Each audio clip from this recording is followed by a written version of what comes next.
Knox Country Podcast Edition. I've always been around great songwriters and artists my whole life. I'm Michael Knox. Welcome to my world. Hey, what's up, everybody? This is Jason Aldean, and you are listening to my boy Michael Knox on Knox Country Podcast. Welcome to the Knox Country Syndicated Radio Show podcast. All right, I'm here with Kurt Allison and Tully Kennedy. Jason Aldean, go. Yeah, you know more than we do, probably. Thanks for having us, buddy. This is going to be fun. I'm here with two guys that have pretty much grown up through the business with me. We learned so much from each other, I hope. I've learned so much from them, you know, in the studio. First time I was kind of walking in the studio acting like a producer was with these guys. Are you kidding? We were acting like musicians. Yeah. Y'all still do that. Hey, who invited her? Yeah. She chimes in every night. Yeah, she chimes in. Is her mic Don't on? say sidekick. Don't say sidekick. No. I'm a co-host. Oh, No. Nice. But we go back a very long ways, you know, as far as I can remember trying to be a producer. Me and Tully go back. You know, and I even worked with Tully's. You know, I had one of his family members sign with me, Roy Hurd, which is how I met Tully. What year was that? It had to have been in the mid-'90s. 96. Yeah, mid-'90s. And, I mean, we were 12, but, you know, and then Tully went off. Right when I met Tully, we were hanging out, and I was like, yeah, man, I like him. And he goes, hey, I'm going to go play on the Love Boat. You know, for like, how many years was that? I think that was 98. I mean, but how many years did you play on that boat? Was it just one turn? year. Yeah, 1 year? Yeah. Was it like a cruise ship? It was for Disney, and I remember making a decision on what to do. Like, do I, you know, stay here and, you know, still try to, you know, get on the road and do cool things, or do I want to go and live in Italy for a year? And I remember Mike Brignardello, a very well-known session bass player in town, had lunch with him and my uncle Roy, and I said, Mike, what should I do? Should I go play with the Lynns for, you know, 3 months, or go live in Italy? He looks at me and goes, bye. Yeah. You know? Doesn't sound like much of a choice. But I thought it was meant to be. It was meant to be, you know.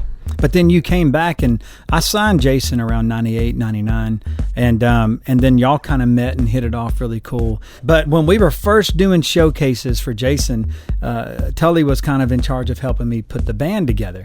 And the funny thing about you, Kurt, is that every time we would be hooking up with Kurt, he'd be like, Kurt's in St. Louis. He'll be here in 30 minutes. And I'm like going, but St. Louis is like 2 hours away. I had a private jet back then. I don't know if you knew But that. where were you at all the time? Every time we had a meeting I was playing you, with my dad's band still at that point, and I do remember the St. Louis story. I think the story has been, you know, little... It's pretty accurate. No. You did, yeah. A little diluted along the way. I probably said I was in St. Louis. I'll be there in 30 minutes. Anyway, but I was still playing with my dad's band, who had a 12-piece horn show band. Yep.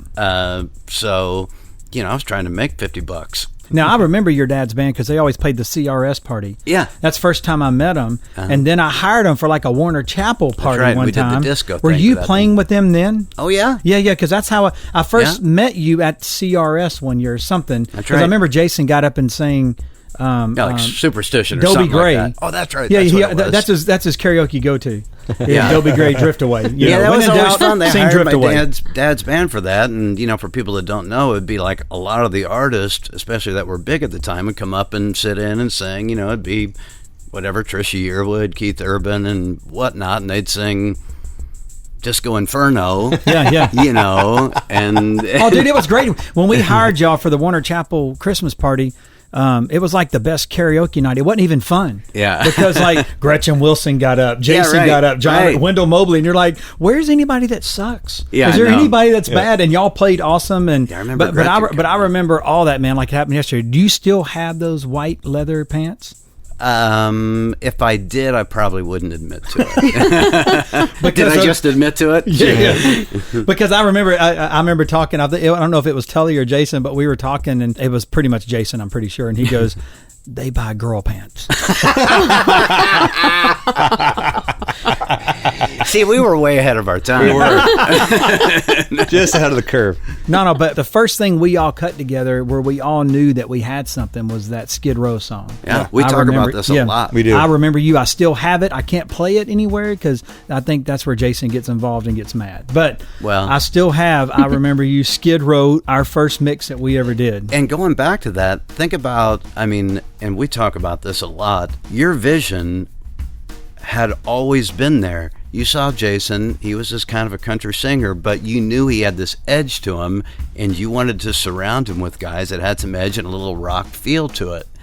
And even going back to that first demo, which I thought was crazy or asinine that you would even try that at the time, when that, who was big in country music at that time? Clint Black or, whoever. And here you are saying, let's do a Skid Row song. That'd be cool. But that's awesome, and that provided like part of the vision of what Jason became. Well, the first way it went is when me and Tully, when I first met you, you clicked with Jason. Mm-hmm. When y'all met, everything was pretty cool, and y'all did some writing early on too, where y'all were hanging out. Yeah, we were trying to learn how to write songs, and I remember sitting around the apartment, and me and Jason, and we still talk about this, like we wanted to get a pizza, but we literally had like $3 between us, and we're like, man, I don't know if you get this pizza, man, like going to make us really tight, No. But I remember learning just how to, or trying to learn how to write a song, or what we think we were doing. But we talk about this all the time. Like those days are so great. Like from your vision, I remember you always saying, I want to do a arena rock country thing. I texted you the other night because we talk about it all the time. That vision. If you think about when we did this, late '90s, it was a different world. Now you can look at it and say, well, that wasn't that different, but let me tell you, it was different.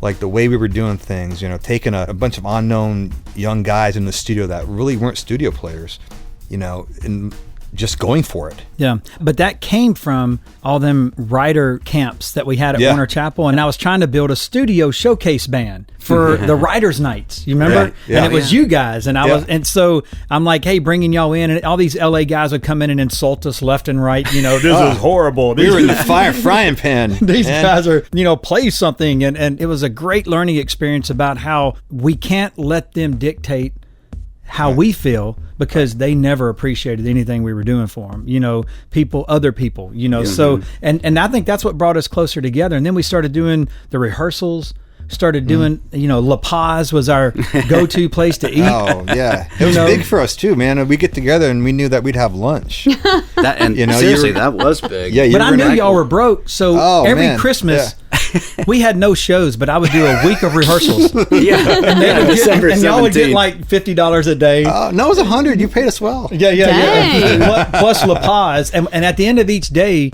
they all took the food home. So it was kind of like a Christmas thing. And I'd always get Jason a gift card because he didn't have any money, to go eat. And then you guys, we just booked all these rehearsals. Jason wasn't there sometimes. It was like, just rehearse, guys. We really need this band to get tight.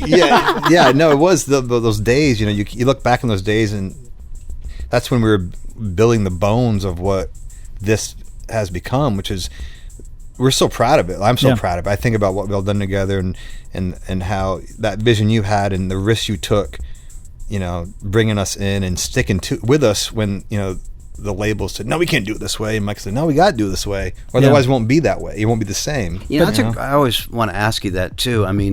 There was quite a bit of time that we were showcasing, getting rejected by every label once, twice, no offers. You never wavered, ever, on the vision, on the thought, or anything. What was your thought process at that time? You were like, man, this is going to work. This is going to work. I asked the questions. No, I feel like I'm doing pretty good. Lacey, you're out. I'm the sidekick. No, but the thing with me was I was pretty naive and I was pretty stubborn, so I knew I liked it, and I didn't know how not to not do it. So that was the only thing I was going on, is I knew that this is what fit with me. Yeah, it really did, because every time I saw it, I got it, and it was so hard to walk away from something that I got. Mm-hmm. And if you look at the writers I worked with, all these guys had writing deals for 10 years and more. just because I'm like, no, I get this. And I think it's just a testament of just, me trusting myself just like y'all do and not doing something else other than playing music. Is this the 20th year you guys Close have Me and been Jason, together? 20 years. And Me and Tully. yeah. Me and Yeah, Tully's it's 25. Well, but since the Jason Aldean thing. Yeah. 1998 is when I got Yeah, Jason to so town. is that when you signed him? guys jumped on board about He was probably 2000? 98, and I think I was 99. Yeah. I mean, that's a long time. That's a and it was, long... and It was last century. and that's what we love. It's like, I swear to you, not a night goes by like when we play songs like Amarillo Sky, Why, Johnny Cash. I'm not looking out at the amphitheater or arena. I'm thinking of the castle door, and I'm thinking of Exit In, where we played those songs that we were getting passed on twice, like Kurt said, 2-3 times. We were playing those songs then, and like the other night we played in Nashville, and to know that most of the people that passed on us were in that building, and we're playing those songs that night, and it's Very songs. and it's the same way, and it's one of the more prouder things that I really love what we've all done together. Like it's like we really do what we do, and we've written out a lot of like musical changes and how music's changed and what people want's changed, but we've always done our thing. Yeah. Michael's always had a vision for what it is and stay the course. Oh, yeah. And it's a good lesson in stay the course, because if you build a strong catalog of songs, you can do what we're doing. But my only job is to remind y'all are the talent. My job is just to remind you what you're great at.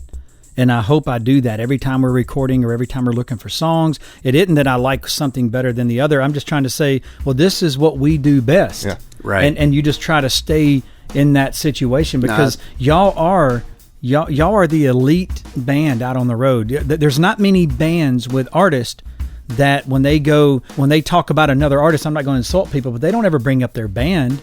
But when they talk about Jason, y'all have this identity of saying, oh, but his band is that's this. part of what, you and Jason created. I mean, that's... Well, it's part of what y'all brought to the table, too, because Well- if you're not making that effort, and it was a big lesson for me, Tully kind of alluded to it earlier. It's like, I had zero business. I probably still have zero business being in the studio recording with you guys. So stupid. No, I'm just saying, but, and I came from being like this maybe hard rock / R&B guitar player, and I came into this thing, and I remember telling both you and Jason, I'm not a country player, and you both went, great. Yeah. We don't want that. We want kind of what you do. And I'd still get in here and I'd be like, well, no, I got to try to make this sound a little more country, or this, that, and the other. And to your point, you'd be like, no, do what you do. Do what you do, because that's what's going to work best. And like you do the incredible job, and to bring up to this when we're making a record, talk about steering the ship, because I think we talk about it a lot, where it's like you have a knack to know when it feels good. You know it feels good, and that's the biggest thing you could, as a player, and you're trying to make records, and you're trying not to, get overthink everything. But it's like when Michael says that feels good, whether it's a tempo thing, a part, that's invaluable. Like to steer the ship the right way. Well, I appreciate that. I mean, but that means a lot, because y'all have no idea how much I count on you guys' opinions. It's always been that way. We're in the clutch a lot. I mean, because y'all have moved on to production. Y'all have both written #1 songs, and things like that. But it's neat how the little things, we still want each other's approval. Yeah, for sure. It's funny, Yeah. because like I'll be at a show and I'll get a text from you. Hey, man, how did this sound? Yeah. Well, it's like, yeah, man, you played that song, for 10 years. Why do you care about I tonight? mailed you the other day and said, sorry, I was so sloppy. What's cool about this? I did. I left the Nashville show and I get an email going, hey, man, I think I took a shot of whiskey. Sorry I was so sloppy at the show. And I'm like going, why are you apologizing to me? I'm y'all's biggest fan. And that's what's great after all these years, 20-something years, in a business that's so competitive and could be so cruel in so many different areas, to have a circle of friends that most of the time you can count them on a hand, of the people that you really lean on for things that love you regardless. Those are the people, that's why you get those texts and stuff. It's like there's only a few people that we all really trust, to be honest with you. Especially through what we've been through. Yes. Now, because Yep. we did come into the market as the Antichrist. at everything we did. Even me as a song plugger, all the way to being a producer that didn't play, probably tone deaf, whatever. And then you guys coming from rock and all these other things. I mean, we were all so unorthodox that it was awesome to win. And that's probably goes back to what you asked me earlier. This was a competition to me after a while. Yeah. It was like, really? So we ain't any good? You're going to walk out? Remember that Tony Brown came in? I joked with him about it. Tony Brown came in and left during the verse of the first song. Right. And I remember y'all finished the song. This is how disciplined they were, or so afraid I wouldn't pay them or something. But they finished a song, and then Jason goes, do we keep playing? And I'm like, we got 7 more songs, man. And I'm like, it's rehearsal, guys. Eat some La Paz and let's go home, Hey, this is Tully Kennedy. Hey, this is Kurt Allison, and you're listening to Knox Country Podcast. Now, I have to say, because I didn't realize how much of a fan I still was until I saw the Nashville show, but I remember watching Alabama, one of their last farewell tours, and just looking at these guys and thinking, God, how many times have they played these songs? And they still looked like they were having fun. They were entertaining the crowd. I loved it. And that show in Nashville, watching you guys, I was like, man, how many times have they played this song? And I remember I kept looking over at Michael and I was like a fangirled out. I was, just having such a blast, and I'm like, you should be really proud. And I'm looking at you guys, and it's like, you were having the time of your life out there. Oh, yeah. The crowd loved you. It's like you really love what you're doing. It's genuine, too. I mean, and you can tell as a fan, and I was so proud. Because I got to tell you, and where that comes from, when Michael took us in back in the 90s, and we're learning how to be in the studio, and Peter included, like the engineer, like Peter was in there when we were just learning. When you're a part of it like this, like when you can remember when you tracked that song, and you can remember how that felt when it came on, when we heard Hicktown on the radio for the first time, and when we had Why as the first #1, and when Amarillo Sky was struggling on the charts, and now it's still to this day one of the biggest songs. When you have the connection to the music, it never ever gets old. Yeah, because you're part of the roots of those songs.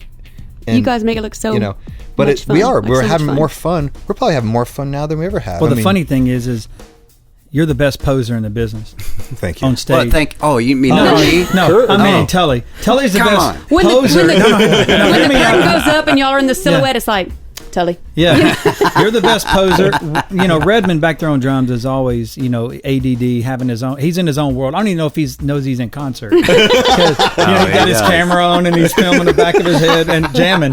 And then Kurt, you are the best showman. You are the silent killer. You are the. I mean, man, when it lights up, there's no guitar player I know that's a showman like that. It's like watching, Barnum and Bailey. Do you stretch before? Thanks. Like, do you do yoga and stretch before the shows and that? Because I'm like, I think he told me earlier myself. He had a shot of whiskey. Okay. Just one. Well, I'll let you know, Shalacy was at the concert, and I think she had a shot of whiskey, 2 wines, and whatever. I think it was like 6 beers. She was like, trust me, she was really enjoying y'all's show. I was feeling good that night. I mean, for a lot of reasons. But you got to, yeah. Fun. For us, like the Nashville shows, like it's awesome. You come home, play, families out there, our closest friends, and it's more of a release of just, God, look what we did, and that's why right away, like I texted you the next day, I was like, it just means a lot, when you look back at all the years, and I still think we're still going up. I mean, yeah, and I don't get to see y'all. I'm not a road guy. I hate flying. Mm-hmm. I hate being on the road, so I don't get to see y'all like I want to. And then when I go out there, I'm kind of socially awkward. Yes. Because I really enjoy. Sorry, I'm genuinely a fan, and I still love watching y'all play like it's friggin' 1998. You have the most serious, and it's not a bad look, but I'm sitting there like dancing, having fun, and cutting up with random strangers, and I'm looking at Michael, and he's like, I'm like. I was like, dude, this is awesome. Be happy. He's like, oh no, this is great. But he's watching. I'm a respectful listener. It's like his kids up there, though. Yeah. I love the songs to the guys to the. We go back so far. Like he can remember. I remember everything. We're sitting in this room right now, this tracking room, and I can remember every moment of every song, of everything, of every joke, of every. So you drink the less in no, we the all entire band. Yeah, well, yes, that's right, Michael. I don't. Yeah, you're right. I'm the responsible one. Yes, You can't even say that with a straight face. that's true.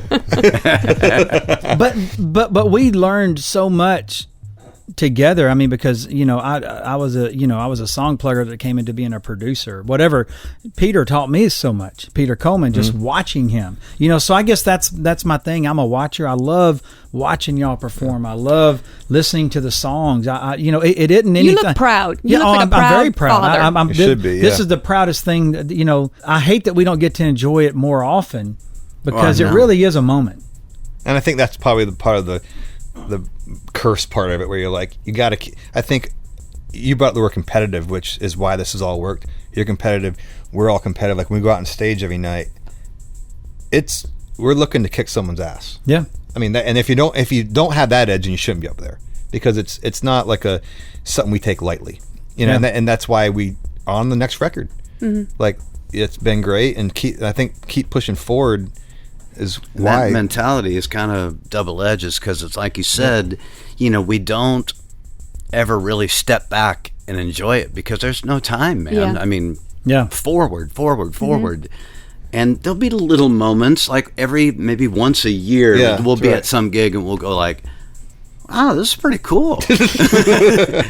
But that's rare. It's very rare that you get those moments, or that we all get together, because everybody's busy, right? Yeah. But how many times would we all get together and just kind of say, man, that was a good year? Never. We're all working hard and just. Y'all were out there playing. You've been opening, first year opening acts, and you starting with Rascal Flatts. Y'all moved into Dirt. You'd moved into some other things. Then you moved to this headlining. I got to be there that night when y'all first peaked 10,000 seats. We were in Minnesota. You remember? And we were no offense. We were all like, "Wow, we sold 12,000 seats. Did Brett Favre make it or not?" We were waiting for Brett Favre to show up at Jason's trailer, and he never showed up. But anyway, so. But now you're getting into songwriting, serious songwriting, and I think Tully was the first one to bust out with something outside of the crew, So tell me about that and kind of how that kind of came about, and because that had to have been something that everybody was like, oh man, we might have a second job here too, because you have this opportunity now. Well, I feel like songwriting, we always knew that we wanted to work harder at it than we were, but we spent so much time on the road. In the early days, like just working, pounding songs, and the writing thing's always been a passion for us. And I got together to write a song with Ross Kaufman and John Knight one day, and I remember I just had this groove I kind of wanted to write, and I remember that day it was like I didn't think we'd necessarily written a great song. I liked it, but the feeling of that of hearing a song you write in the radio for the first time, and that was a really cool moment for me. And this was like, and this was 2 weeks or so into your publishing deal. Yeah, I just signed a publishing deal, and it was the first, like one of the first songs I wrote. So which song was this? "Tip It On Back" for Dierks Bentley, and I just liked the song, and I liked that I thought it was something that we would do. It sounded like us, it sounded like it had some edge to it. So I'm sure Dierks called you and said, "Man, you want to play on it?" Well, they stole my bass line. No, actually, what's funny As story any about good that. producer should. Yeah, no, I had this, bass line I played on the demo was a bass, one electric, and a drum machine or whatever. But Dierks' producer called me up and I think Jimmy Carter played bass on Dierks' record or something and asked me about it, and they copped the whole thing. It was great. Yeah. But it was cool I'd never written a song that had been on the radio, so that feeling is, it was cool as like when hearing, Hicktown on the radio for the first time. Yeah, cool. but the check's different. Little different. Just a little different than When you got that check, you were like, I'm out of here. I don't have to go on the road anymore. No, it was all seriousness. It was very, very cool. I still wish a little piece of me that Aldean had done it. I have of course. to. But that's was always the goal. It's still the goal is to hear my when Jason cuts a song that I wrote or we wrote, to hear him sing a song that we wrote, and immediately it nostalgic for us. Well, it brings it full circle. I think about that apartment. I think about being poor. I think about how long we all go back. So that well, how hard you guys all work together, struggling but staying together. Yeah, it's really is rare what we've done here. So then y'all moved into after that you moved into doing some production, and which I think was a natural second tier for y'all. But y'all created a company, New Voice Entertainment, is that right? Yeah. And then that's you two and Rich Redmond and one more. At that point, that company was us and Rich, and then a guy named David Fanning. But and y'all did Thompson Square was your kind of first act, correct? Yeah. And they had a huge number one. Wow. You gonna kiss me or not? Yeah. Well, and with that, it's the producing thing is weird, and I think it was something that we just kind of thought, hey, let's try this. I mean, we feel like we all have some good musical knowledge, but one of the quick lessons that we learned in that, none of that matters. Like if I can say play a C instead of a D, who cares? You got to find a great song. And we got lucky. I'll never forget the day we heard the song. David Lee Murphy and Jim Collins, and we heard that song and we went, that's a hit. Yeah, that's a hit. And I was proud of us for recognizing it, giving that to Well, y'all did a great job, and number one, I mean, that's huge. It was first time out of the box. It might have been the most played song of the year. Yes. Or yes. It was, I remember reading about that. So it was a good feeling for us, and it was something we were proud of. I mean, there was a lot of lessons to learn along the way, but that was a good moment for sure. Yeah, we definitely learned tough lessons, but I think the one thing we took from our thing together with you and Jason was that what a great song can do for a career. Yeah, how you can have everything lined up or think you have lined up, but without 3 minutes of a hit, you don't have it. And we still try to drill that into people's heads. Like, look, great song. Yeah, great song. Great song, and then don't mess up the track. Yeah, just don't mess it up. We find ourselves on some songs. It's like trying to create interesting things with the music, and we thought to ourselves, well, maybe the song's just not that good. Because you're trying to do so much else. Yeah. How many albums did y'all do for Thompson? 2. Yeah, 2. 2 albums? Yep. Yeah.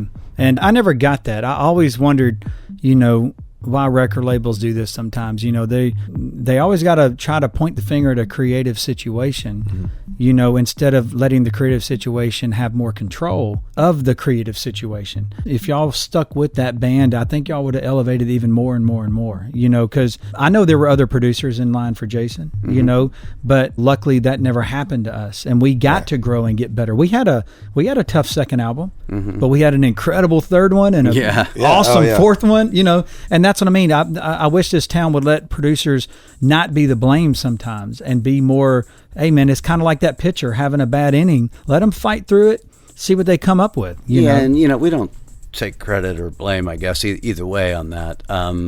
But I definitely agree with that. It's like if you've got that connection with somebody and you feel like we can do this, there, like you said, there's going to be a little bit of bumps or there's going to be some missteps, but when you learn, it gets even better. Yeah. And I think when you have like an artist, we're fortunate in the artist like Jason, where he really leans on you for no fault or one way or other.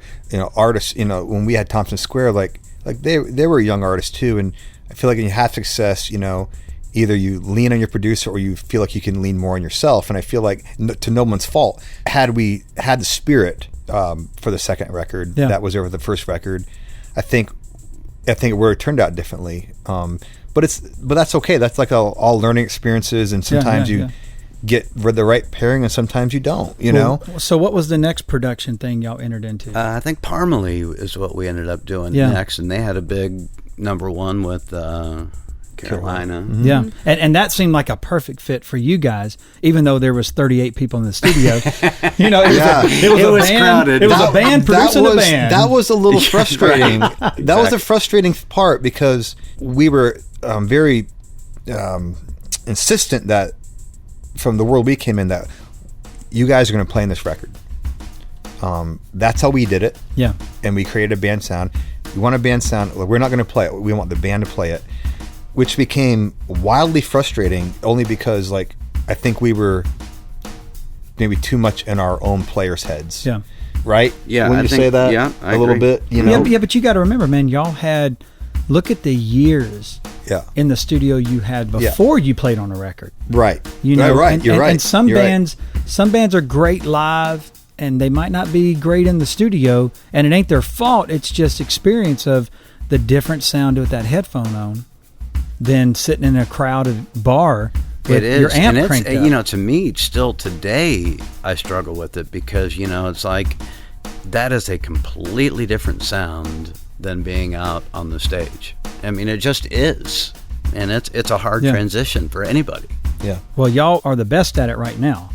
Guys who can give you 11 on stage and give you 11 in the studio, that is a very rare situation. And I've cut a lot of records and played in the studio with a lot of people, and I always find myself only having 6 or 7 names that can give you a live feel in the studio. It's a tough transition that y'all did. So after Parmalee, you had one number one with those guys, right? Yeah, I think it was one. A couple top 10s or something, but one number one. Now, how did Seein Red, that was a number one you guys with Dustin Lynch had together as songwriters, right? Right. So I bet that was kind of cool with you, Tully. Oh, your, man. your second number one, you got to bring in a brother Well, from the it road. was, that was, I got to be honest with you, for, you know. Was that your first number one? Yeah, that's Okay. correct. Was that your first cut, Kurt? That was, well, It was your first it's single. my first single for sure. Yeah. Yeah. That was a very cool moment because of obvious reasons. Did y'all produce that on Dustin? No. Okay.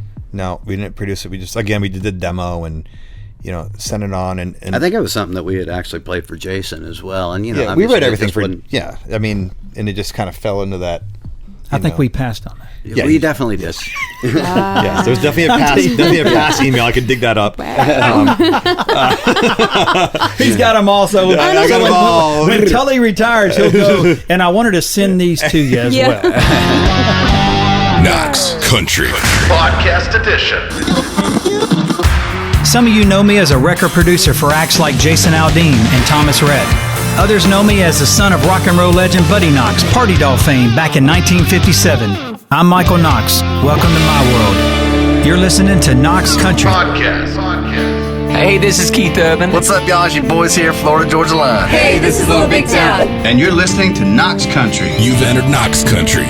Welcome back to the Knox Country Podcast. And so you're sitting at a number one party, and you're not stage right, watching me and Jason get an award. They're like calling y'all on stage. Hey, man, y'all come up here. I was nervous, man. And I really was. I blame I blame you guys for this. You and Jason. I still to this day think, like, I'm up there. I'm like, all right, let's on to the next thing. Like we can't even enjoy. Like, I think it's a blessing and a curse. Like, it was cool to have the number one. Yeah. But we by no stretch of imagination celebrated. It was like, okay, this is cool. We were trying to figure out how to get another cut. Yes. You know, like it- on to the You next. couldn't like, enjoy the moment. No, and I think No. But that's just a competitive thing. yes, Yeah. which I like. I don't want to lose that. Yeah, he never does. I either. think Michael if you're never. enjoying the moment, you're wasting time. Just get on the next moment. Then Yeah. when we're 90 or I hopefully, mean, when I 90. had my first kid, I was like, hey, next. Let's not talk about that. I was playing your songs when my son was born. You know, but Oh my gosh. I literally was. That's right. Yeah. You guys have sacrificed a lot. Your family. You sacrifice everything. Have sacrificed. You sacrifice Yeah. everything. You know, and think you both have amazing wives.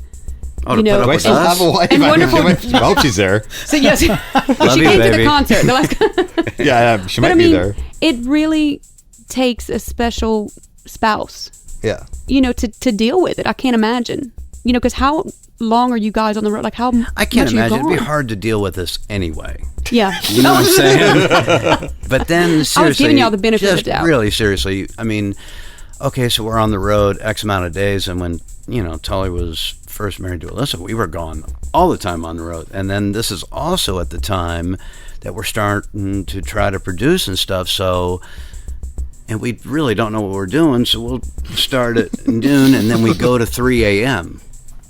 and then we come home and Learned we a lot wake of up at lessons, 9 and yeah. get back to the studio. So, we're not singing live. Yeah. Yeah. So putting up with us is, quite a handful. But I mean, they're perfect. I mean, Tony and Alyssa? Oh my gosh. yeah, they seem, I mean, it's what you guys need. You hear that, babe? Yeah. Well, I'm sorry, Lacey says Alyssa. they're I don't know perfect. if he's But what even you now need, today, but- it's like, we shoot, we're home from the road, we're writing or, Right. we manage an act. It's Yeah. like we're busy, and that's kind of today's music business, and I'm sure you probably talked about this with other people. It's like, you can't just do one thing. No. You can't just be a musician. No way, man. You gotta diversify. I remember, I'm trying to remember if, I'm pretty sure it was She's Country. Y'all played it on the awards. Yeah. One of the Yeah. awards shows. They had the big red, white, and blue thing behind you and everything. Jason was in his white T-shirt and cowboy hat. I'm pretty sure it was remember that She's Country. Never And I forget that. remembered seeing that moment, and that was the first time I felt next level. I was about to ask that for like us and everybody. It's like, when was that moment? Because like you said, in the second record, it was a good record, but there was a little bit of a lull. Yeah. And I think we all knew on the third record, hey, we got to Yeah. come with something. Well, when y'all played that live, I knew we all at the next level. Oh, I was it like, because felt- we blew everybody off the stage. It changed our lives just on the road. Like that song, I remember tracking. I remember the conversation. I remember everything we were doing, and that was a moment. I played it to the label, and I remember them telling me, "Can I take the guitars out?" And I'm like, Whoa, and, what? And I'm like, you mean the acoustic? And they're like, no, can you replace those guitars with something? Does it have to be that aggressive? And I said, why would we do it if it's not this aggressive? And they're like, well, it's just a little much. Hey, And when's that the last time you heard that on the radio? Yeah. You mean She's Country? Yeah. I hear it all the time. What do you And got? it still sounds Yeah. amazing. Yeah. It still sounds like we've all got a big bottle of whiskey next to us. And even the video was so cool. It was. Mm-hmm. It just showed the road side of y'all and how much fun you were having. Because usually you see road things and everybody's trying to pose. Yeah. Everybody's trying to be cool. Yeah.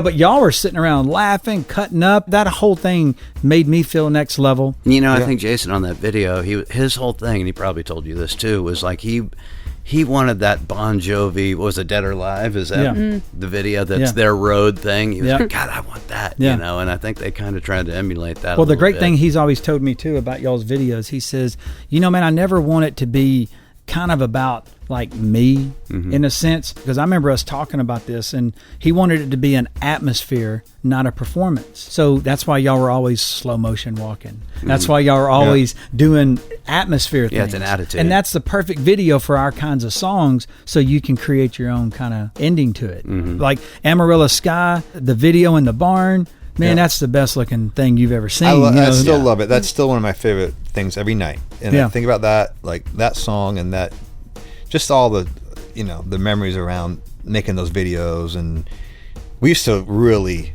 look forward to, we still do, but like those videos were it's a big deal. We didn't know if it'd be our last video. And now you're in the audience and you're watching acts you produce perform your songs. Yeah. You get a little taste of me where you're like, oh man, I'm a part of that.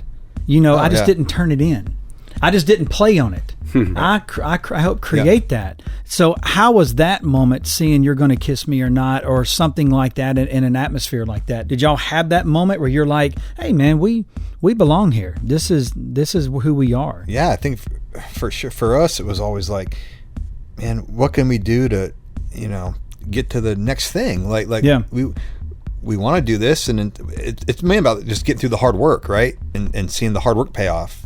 Or maybe your vision that, I was right. The vision's right. This is cool. Like it's like all great, but it's always like, how can I beat that? Yeah. I wish it wasn't like that. Yeah. But to be completely honest, like I get more of a buzz every night playing They Don't Know because Kurt wrote it. See, That's cool. See that gets me jacked more than, not to, I don't love everything else, but like to play that every night, and that's cool. Well, one thing to think about, man, we're 8 albums in, and we're just talking about Jason. We're not talking about all the other stuff y'all play on. Yeah. 8 albums in, and we're still performing like a new artist. Yeah. and that's the magic of that. But let's get into some other things. I mean, what are some other projects y'all are working on now? I mean, is there anything new you're working on? Well, now y'all are into management. Yes. Another hat. another hat and another stepping into a minefield of learning as you go here. So watching me, you hadn't learned anything. I'm losing my hair. We're actually stealing all your good ideas and trying to incorporate them You're ourselves. the guinea pig, Michael. Yeah. Great. I'm the medication. No, it's a lot, and it's a handful. And I think with all of these things, from starting with playing to going to producing or songwriting or now management, I don't know if we ever really talk to each other. Man, do you think we can do this? And we're just like, hey, let's go manage. Let's do this. And then we're in it. That's like him just jump. And you know what? Because you're not going to do it if you overthink it. Well, and the other thing too is, if we overthink it, we're going to do it like them. Right. Yeah. And the whole point of why we manage is because we're tired of how them do it. Well, that's exactly right. Yeah, we want a different way. But talk about who you're managing right now. So Josh Miranda, who you know well, and he's got a few Aldean cuts, the latest being A Girl Like You, right? Which is the new single. He's a great writer. He wrote Somewhere on a Beach.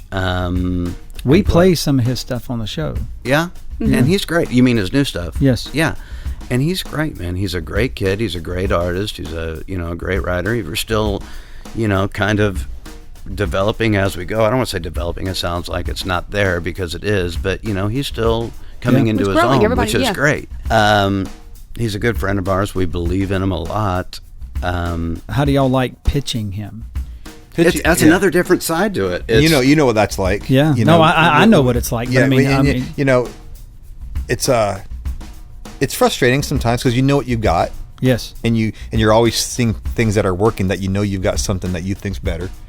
And it's getting through the red tape, and it's questioning. I question myself, like, okay, what am I doing wrong? Yeah. But that's okay though. Like, we believe in Josh, and I feel it's going to happen. It's just getting whether it's the right song or the right moment in time. And it's interesting as we get into all these different fields, you don't necessarily think about how political each little business is, and maybe the red tape or something, or that the way that Nashville does it, and we're a little against the grain, and that's okay. Yeah. As a matter of fact, that's great. But you kind of meet some have to go through the roadblocks that. Yeah. But that's how I got into production, and then it's how I got into management. Now it's how I'm getting into having a record label or whatever. Over the years, you find yourself, getting hatchet of who you are, and you're kind of getting tired of it, and you're like going, well, I didn't want to carve that off. Yeah. I think we should have kept that. So you find yourself moving to that point where you're like, well, how can I have a little more control? Yeah. Oh, well, if I managed this guy, that wouldn't have happened. Exactly. And you hate it when a manager jumps on an act and they're just riding the daggum wave. Yeah. And you're like going, well, I think I could be more productive than that. So that's what drove me into management, is I was just watching things that I thought were creatively management mistakes. Right. So I wanted to get into it in that sense, because if everybody stays in their lane and you got a good creative manager, it seems like everything. I think that's kind of the same vision or thought process that we had as well. And fun, we believe in Josh, and I think that's important to the young artists too, is to know that we're there. We're not just there when it's working. We're here when it's not working, because we believe in it, believe in you through the ups and downs and the struggles and the arguments and maybe the difference of opinions, which is great. Like, that's all healthy stuff. But we're definitely learning as we go, just as we did when we said, okay, well, let's try to produce. And we learned quick that, okay, well, there's more to it than playing bass now. There's a lot of stuff to do here. Yeah. And there was a moment, in production where we had a little bit of success with Thompson Square and then Parmalee, and all of a sudden we're like, hey, we want to produce you. Yeah, let's go. Yeah, we'll produce you too. Come on. And we took on way too much. It's a lot. Big mistake. There's a lot. Big mistake. Yeah. Big lesson learned. Some of that stuff we didn't necessarily believe in, but we just thought, oh yeah, we'll do it. Come on. Mm-hmm. Yeah. And that didn't hurt us in the long run. A little bit, I don't think it hurts you. I think you learned from it, because look where you are now. Well, we won't do that ever again. Yeah. No, as a matter of fact, obviously we don't produce much anymore. We do have a guy right now, Kyle Mitchell, who we're very excited about. But it's great to believe in it, because that's the best thing for a producer, is to find something that's an extension of what they want to do. Yeah. Jason was what I wanted to do as an artist. Yeah. You know, and I can live it through him, you know, and when y'all find that, it shows, you know, it shows when you're that personally connected to something. And it's nice to be able to concentrate, like Kurt said, when we were riding this little tiny wave we had, where we're doing everything and burning ourselves out. We were like a song factory then. Now it's like, okay, let's really concentrate on something that we really think is going to work. Yeah. Let's really write hard for it. Let's really record hard for it. Let's really give them all we got. And that feels good to be able to look at that and work hard at that versus spreading ourselves too thin. Yeah. And y'all were known for something. And it's good to be able to find what you're good at to work on, you know, instead of having just to produce for money. Oh, they give you money for producing? Well, they give me money.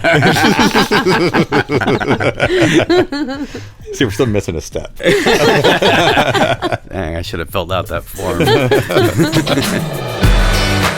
Hey guys, it's Shalacy. Check us out on the web at knoxcountry360.com or on Facebook, Instagram, and Twitter at knoxcountry360. So what else are you guys kind of looking at in the future, man? I mean, what else is going on? I mean, are y'all just happy where you are, riding with your own right now? Well, I mean, you know, we work, I feel like we're working pretty hard at all of these things, and it's a lot. You know, I think right now Jason's about to end this leg of the tour, which is great. We'll probably cut some songs, you know, in a few months. That's great. So we're writing a lot. We're concentrating on that. Obviously, the management thing never stops. Yeah. So, you know, it's still a pretty full plate for us right now. I don't think there's any... Well, I take it back. We do have some other side ventures, you know, and You mean like real a estate fast and that food, kind of things. fast food restaurant, something Hey, like that? You never know. All the time we're talking. I don't even want to get into it. Are y'all really about to? Oh, believe me, we have other businesses, yes. Anything you can talk about? Or? They're not fully legal yet. Sound a little shady. I was saying it sounds a little They're shady. almost legal. But in California, they're legal. Yeah. Other countries, really big in Europe No, right believe now. me, there ain't a stone unturned. Now, music is, it's funny when you're in the music business, and you guys know this better than anybody. It just, every hour it takes up, like, you know, if we're not writing, we're looking for songs. If we're not looking for songs, we're trying to do mixes for stuff. It's great. It's saturated with music, you know, and it's like trying to get to that next thing, you know, get the artist off the ground, management-wise and production-wise. You know, finding that perfect song, writing the perfect song, you know. Now, is there one particular hat you enjoy, each of you enjoy wearing the most? Not saying that the other hats aren't equally stylish or fun, but is there something that just, this is... I mean, forever? at its core, I love playing music. Yeah. I like playing. Yeah. I like performing. I mean, I think that's... It's our favorite hat. And that fuels you to do everything else because y'all have that outlet. Yeah, it's nice. I love. I still love sitting. You know, what gets me the most high, still to this day, and I tell people this all the time. Young guys that ask me, you know, the thing that gets me the most high is to be in here and play bass on a Jason Aldean song, whether I wrote it, whether someone else, I don't care, and then take it to the stage. That transition from, you know, tracking it to coming up with the part to, you know, hearing the mix to hearing it go to radio to play it in front of people and to have it be a big hit all the way to charts. Yeah. It's a good feeling. To this day is my biggest. And Michael, high. you kind of alluded to it earlier too. It's like, especially, well, now really anywhere, but most artists obviously don't have their bands play on the record. So you have that, and then their live band learns the parts that the studio guys played. It's unique for us that we can be in here and come up with a part, play a part, and then we get to see the transition to the live thing. I mean, it's really cool. Well, It never gets old. It's special for us. It Never really gets is. old. Oh yeah, and because you guys, I mean, you're sort of, you know, there's Jason, and you guys have sort of become your own entity, Yeah. you know, as his band. So you guys are featured a lot in videos. You know, you record, you know, you play on the albums, you play the live shows. So the legacy that you guys are leaving for your kids to be able to, you know, travel along with you. I mean, they see you in the videos, they hear you on the records, they watch your shows. I mean, that's got to be really fulfilling. It is, and it's nice that, you know, starting with Michael and through Jason, they've allowed us to kind of be that. You know, that didn't have to be the case. Yeah, but it is the kibbles and bits thing that makes Jason who he is. You know, it's that big dog walking down the street with the other little dog jumping all over him. Yeah. It made that dog in the middle look even cooler. Yeah. You know, and that's what they weren't afraid to happen. No, but that takes a lot of confidence and security on his part too. Right. You know what I mean? Yeah. And not a lot of people have that. No. Mm-hmm. It really was. We talk about this, Mike, and God, we wanted to be, you know, we wanted to be Bon Jovi. We wanted to be Tom Petty and the Heartbreakers, Mellencamp. Those molds. That's what we wanted to do, and that's the vision you had. That's what's happened. Which is, talking about it makes me really reflect on it with you guys all here, because it's like it is good to step back from it and say, wow, you know, it's like, you know, we're playing every night, you know, packed arena, 20,000 a night, amphitheater, like what? But and you have your own fans. I mean, you guys. But I think the beautiful thing is that I it wasn't know, easy. It wasn't easy to get here. Yeah, you do got your own fans, Kurt. It wasn't necessarily always easy, right? It didn't happen overnight. No.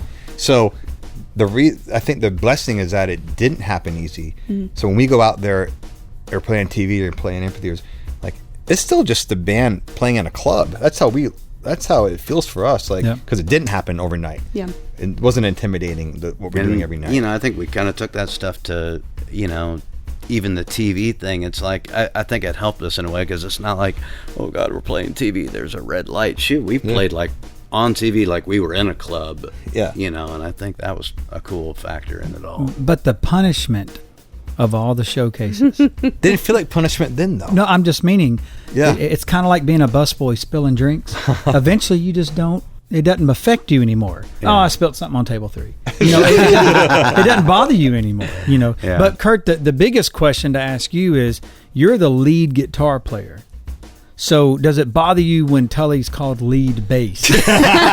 because there's really only one bass. He must play more lead parts than I play lead parts. Because there's 2 guitar players, so there's a reason to have a lead and a rhythm. But why ain't it just bass? Why is it lead bass? I don't know. It's like that Spinal Tap, right? When they did Saturday Night Live and they had on the lead bass, such and such, and on the rhythm bass, such and such, and then on the bass. That was awesome.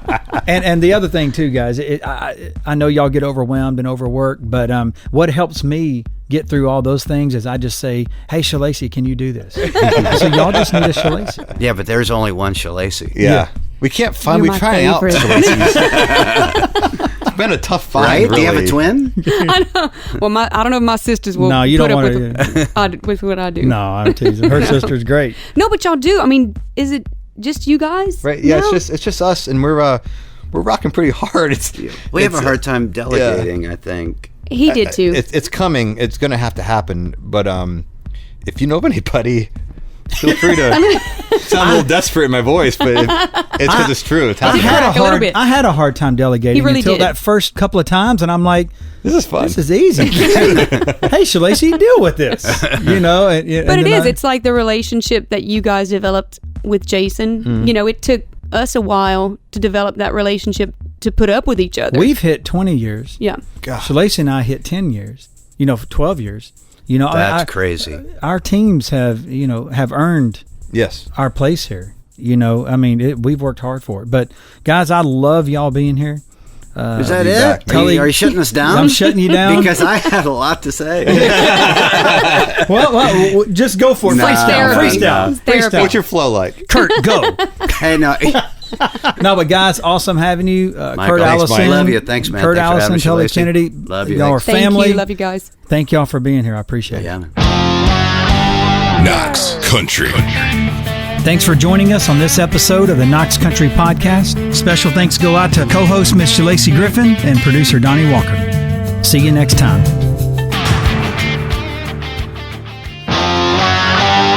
You've entered Knox Country Outtakes. We are back with Tully Kennedy and Kurt Allison, lead bass and lead guitar. I'm a professional. Oh, okay. Sorry. I play for Jason Aldean That's in front true. of millions That's of true. people, My bad. Shalacy. That's my bad. I've played on all kinds of cable television shows. What rock god doesn't eat a hamburger? None of them do. Have you seen Joe Perry? That edge is what gets me. I'm fired up. Right now, I'm fired up just thinking about it, man. I got high testosterone, though. He does have high T. I got high T, in case you're wondering out there. We've had this conversation.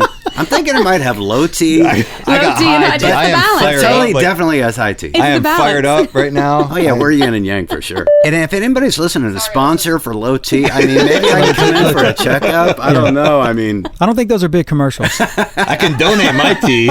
Yeah, because you looked so bad before. thank you. You know, and now you look great. So. Don't you hate when people say that, though? It's like, God, what are you doing? You look good. The last 4 years have been a bit of a wash, but Damn, whoa, what happened?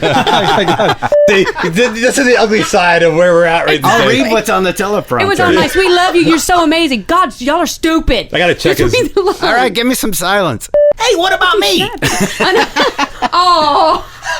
Oh, believe me, I know you're going to have him on a show. He'll fill his own hour. Hey, this is Rich. Knox Country Podcast Edition.